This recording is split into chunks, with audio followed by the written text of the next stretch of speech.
This is an interview of Casey Luskin of the Discovery Institute on Fox News. In it, Casey butchers science, reality, and just flat out lies through his teeth to support his primitive views.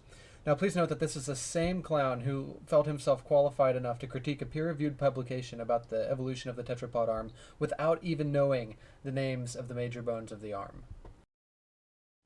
Welcome back. When a Texas Board of Education approved objections to evolution in textbooks, the fight over how to teach the subject, evolution, should have been over. But some textbooks are still getting it wrong, raising the question, should the board be stripped of its power to choose textbooks? Joining us right now from the Discovery Institute, an organization that has been heavily involved in the Texas case, is Casey Luskin. Good morning to you, Casey. Thanks for having me. Okay. Now, your problem, and the whole thing, creationism versus Darwinism, is white hot these days. Your main problem with science books is that they take a one-sided look at evolution, right?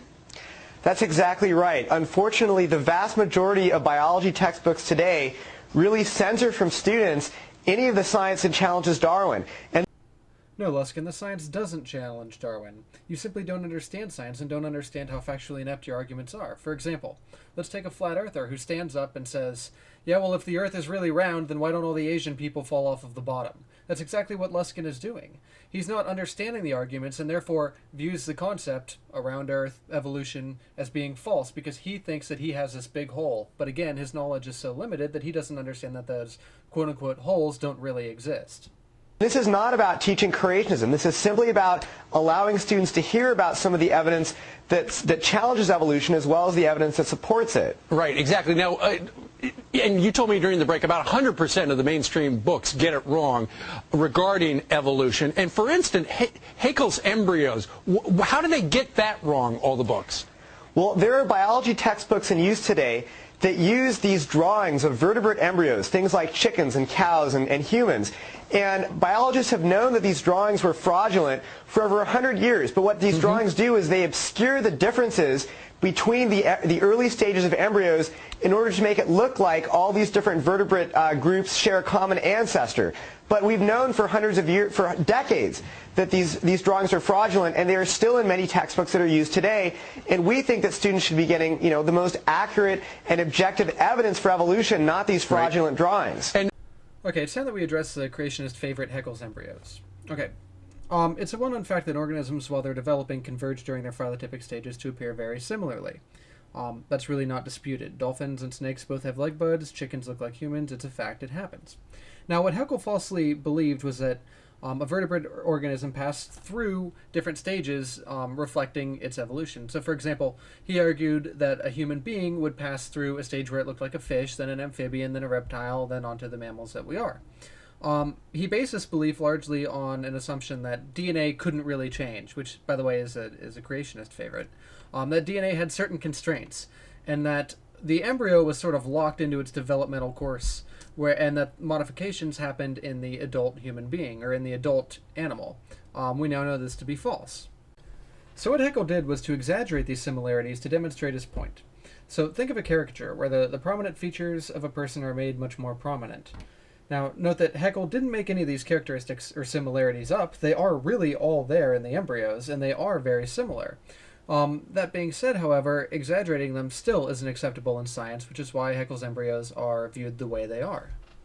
Note that the ironic thing about this is that Luskin is doing the same exact thing Haeckel did.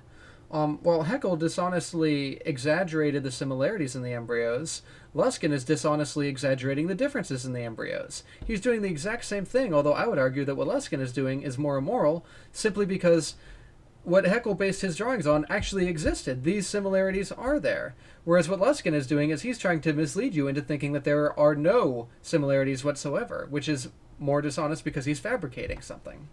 Also, for some strange reason, creationists seem to think that Haeckel's embryos are a major source of people accepting evolution, when that's simply not the case. The similarities during development are nowhere near the strongest pieces of evidence supporting evolution, but instead they simply focus on this one thing because that's all that they can grasp at. It's actually kind of similar to people denying dinosaurs existed and finding one paleontologist who fabricated a dinosaur fossil so that he could get famous, and then they take that fossil and say, aha, this fossil is forged, all the books containing dinosaur fossils have it all wrong, it's completely wrong, dinosaurs never existed, we win. That's exactly what Luskin is doing, and that's exactly what creationists always do. Another example is Darwin's tree of life. I mean, that's what I learned back in the day, but there are holes all punched through that as well. As we learn more and more about the DNA evidence, we're finding that when you take one gene, it gives you one version of the tree of life, but when you use a different gene, it gives you an entirely different version of the tree of life. I'd like to quickly point out that the last bit was a blatant lie. This is something that's been remarkably well studied, and every major gene in every organism not subject to horizontal gene transfer adheres to and completely supports the tree of life. Now, everything from the molecules in your eye helping you see to even snake venom completely adheres to the tree of life and supports it. I'll touch more on this here in 1 second. I'll let Luskin finish.